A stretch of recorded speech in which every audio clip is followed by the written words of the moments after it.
Olá, meus queridos, sejam bem-vindos diretamente de Dois Córregos, interior de São Paulo. Eu, André Massolini, peço licença para falar com você. Quer vir aqui para o atendimento online, onde a gente vai bater papo, vou mergulhar aí na sua história para que de fato eu possa entender o que está acontecendo e assim conseguir te ajudar? É só você acessar o meu site www.andremassolini.com.br. Lá você vai ver todas as opções de atendimento, os valores, tudo certinho. Vamos então ao e-mail dela que diz assim: Olá, André, lhe acompanho há algum tempo e sou muito fã do seu trabalho. Obrigada por todos os conselhos que influenciam na vida de tantas pessoas. Você é um ser iluminado. Muito obrigado. Faz um tempo que estive criando coragem para contar o meu relato. Tenho bloqueios para contar determinadas coisas, mas quero contar e relatar tudo o que passei. Conheci um rapaz em 2018. No início éramos amigos. Foi uma amizade muito agradável e com o passar do tempo, ambos desenvolveram sentimentos e acabamos namorando. O relacionamento não era de todo ruim. No início, ele era atencioso. Sempre são atenciosos e é compreensível. Sempre o convidava para almoçar e passar um tempo na minha casa. O apresentei para a minha família, mas por ter tido um relacionamento anterior, tinha medo de confiar demais e acabar saindo machucada deste relacionamento. O meu relacionamento anterior, o rapaz terminou comigo e iniciou um namoro com uma outra pessoa. Fui trocada. Mas este rapaz do relato disse que eu poderia confiar nele e que nunca faria mal algum para mim. Quando o conheci, estava trabalhando e tentando ingressar em uma faculdade. Assinei uma plataforma de estudos e dividi a minha conta com ele para ambos estudarem, já que ele tinha os sonhos dele. Mas o meu contrato de trabalho chegou ao fim e a minha mãe estava desempregada. Estávamos passando por momentos de dificuldades financeiras. A minha mãe estava constantemente preocupada. Além da alimentação, tinha o aluguel que precisava ser pago, contas e ainda alimentar as minhas cadelinhas. A mãe dele iniciou um relacionamento e se mudou para uma região longe do centro urbano. Ele ficou com raiva de desesperado. Raiva de desesperado? A residência era muito abafada, o esgoto escorria pela rua que ainda nem era calçada. Minha mãe ficou muito preocupada e no mesmo dia em que ele se mudou, o convidou para vir passar alguns dias aqui na minha casa. Nunca pedimos um grão de arroz sequer. Ele realmente morava muito longe, estava distante até dos amigos. Os amigos o convidaram para uma festa que teria e ele disse para mim que não poderia por causa da distância. E percebi que ele ficava triste por causa disso. E o convidei para passar o dia inteiro com os amigos e ele só deveria dormir aqui na minha casa. André, nunca cobrei nada dele, ficava o aguardando chegar e dando satisfação para a mãe dele a todo momento, explicando que ele estava bem e apesar das dificuldades, eu e a minha mãe nunca pedimos nada. Vou ser sincera, minha mãe recebia o auxílio emergencial e o namorado dela ajudava comprando alguns mantimentos aqui para casa. Eu pedi para ele fazer a inscrição para receber o auxílio emergencial. Tive que implorar porque ele não queria. Ele conseguiu a aprovação e recebeu as parcelas. Mas mesmo com dinheiro, ele tinha uma renda e conseguia fazer as coisas dele.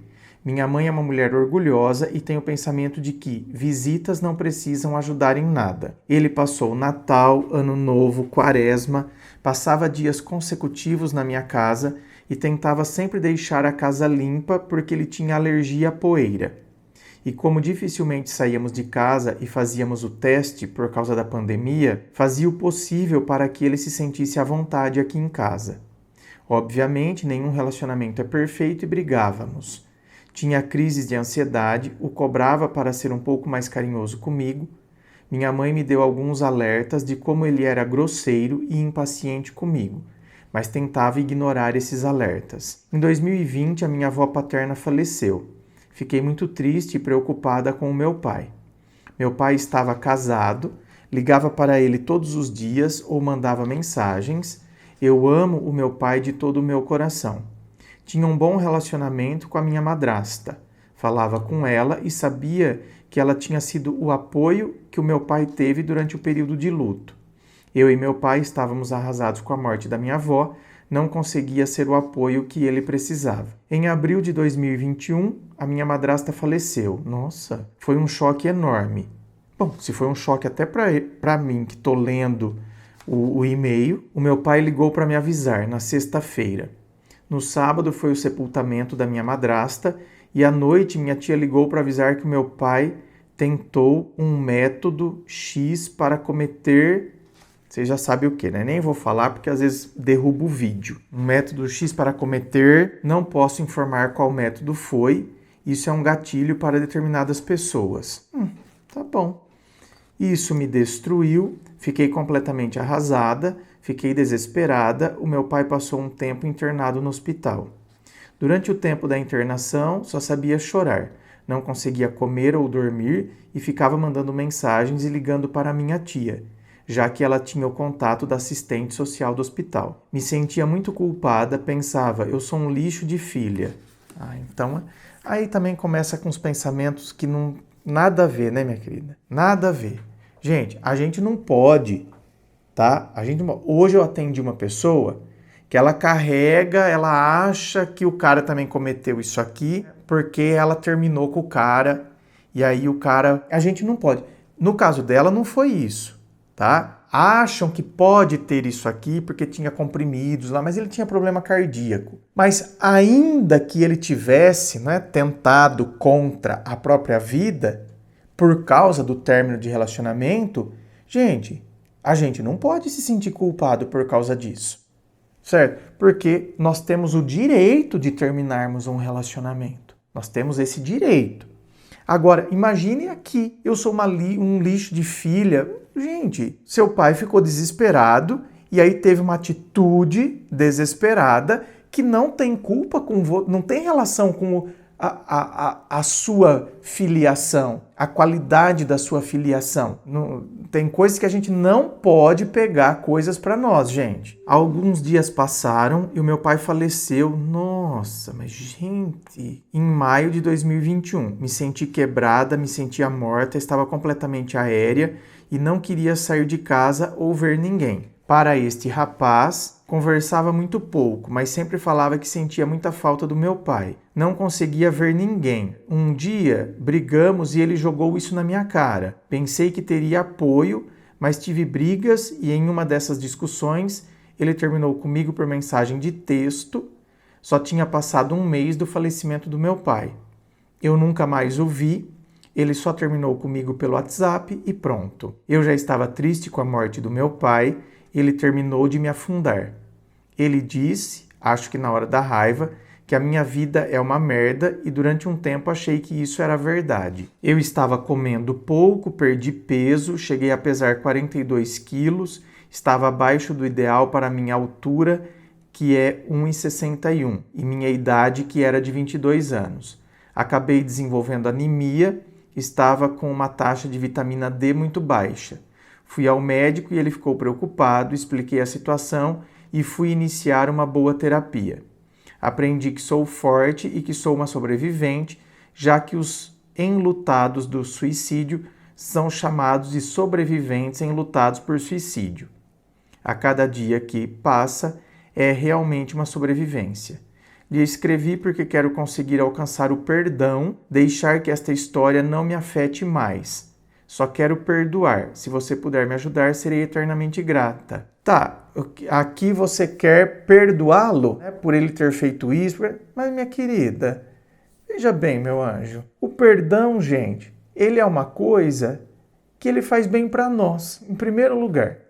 E aí que às vezes a gente tem que usar alguns raciocínios, certo? Exercícios, né, de razão. Eu não perdoar muda alguma coisa? Por isso que algumas perguntas, elas também são libertadoras na vida da gente. Presta atenção. Eu não perdoar.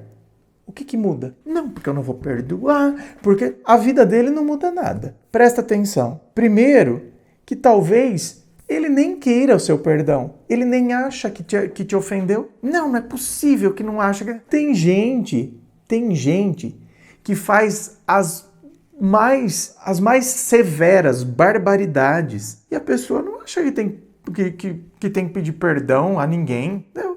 Ela fez e fala assim ainda, e faria de novo. Então, primeiro que a gente tem que se libertar disso, de achar que o outro nem deve dormir em paz, sabendo que me fez. Meu bem, tem gente que nem lembra. Então, primeira coisa, a gente tem que parar de medir o outro com a nossa régua. Se eu acho que ele foi horroroso comigo e fez isso comigo, não sei o quê, talvez ele não ache. Esse é o primeiro ponto. Segundo ponto, ainda que ele ache que fez alguma coisa para você, que ele não deveria ter feito, entendeu? Que ele, não devia ter tratado desse jeito, a família dela me acolheu e não sei o quê, quando eu precisei, e a mãe dela foi super bacana comigo.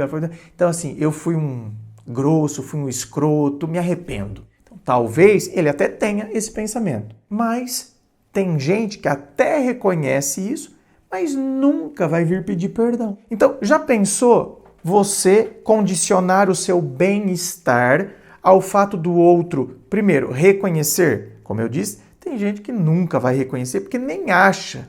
Cabeça da pessoa. Agora, ainda que a pessoa reconheça, talvez nunca vai vir me pedir perdão. É aquele tipo de pessoa que ela guarda para ela. Ah, eu não devia ter agido daquele jeito, não sei o quê, mas pum, tá guardado aqui. Ele não sente necessidade de pedir perdão. Entendeu? Tem esse tipo de pessoa também. Reconheceu? Reconheceu. Não devia ter feito, devia ter feito. Mas eu não sinto necessidade de pedir perdão. Então já imaginou se você condicionar o seu bem-estar, não sei o quê, ao fato da pessoa reconhecer e vir te pedir perdão?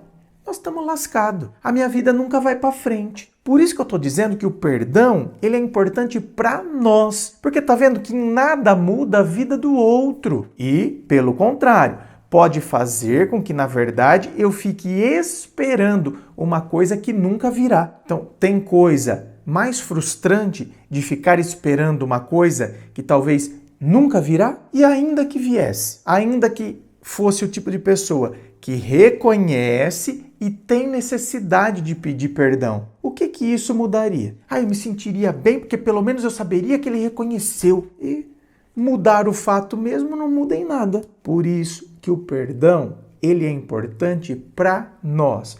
É a hora que eu deixo lá atrás. É a hora que eu libero. Eu solto essas correntes ao invés de ficar carregando, ao invés de ficar arrastando. Eu solto, eu não quero ficar arrastando correntes. Eu não quero, igual alguns exemplos que eu já dei aqui algumas vezes, mas até de outras situações, mas esse exemplo cabe aqui na questão do perdão também, eu ficar arrastando um cadáver. Olha que coisa fétida. Eu arrastar um cadáver. Esse cadáver ele vai entrando em decomposição e eu tô arrastando ele comigo. Você tá vendo que eu tô arrastando o cadáver? Às vezes eu tô arrastando o cadáver por 2 anos. Olha o tanto que esse cadáver já se afastou da outra pessoa.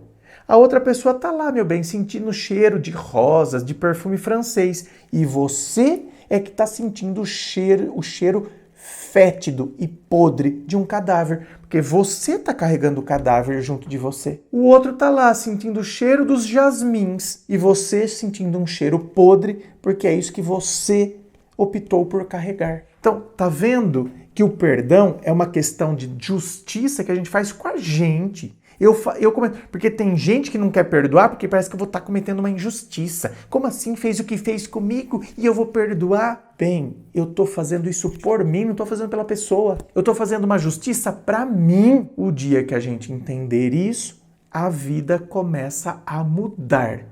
E a gente começa a entender que é inteligente da nossa parte deixar o que precisa ficar no passado, lá no passado. Inscreva-se. Fico aqui aguardando a sua inscrição. Se você curtiu, dá o seu joinha, compartilha aí com seus amigos. Muito obrigado, beijo no coração e, é claro, um forte abraço.